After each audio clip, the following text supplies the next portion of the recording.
Welcome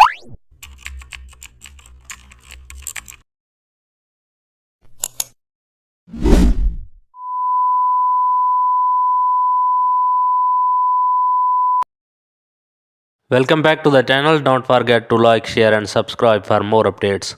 Today we are explore an amazing topic of Photoshop, how to create professional logo placement on any background in Photoshop. Open Photoshop and import background image, then drag your logo PNG into the canvas. Press Ctrl plus T and resize logo properly. Place logo in one corner.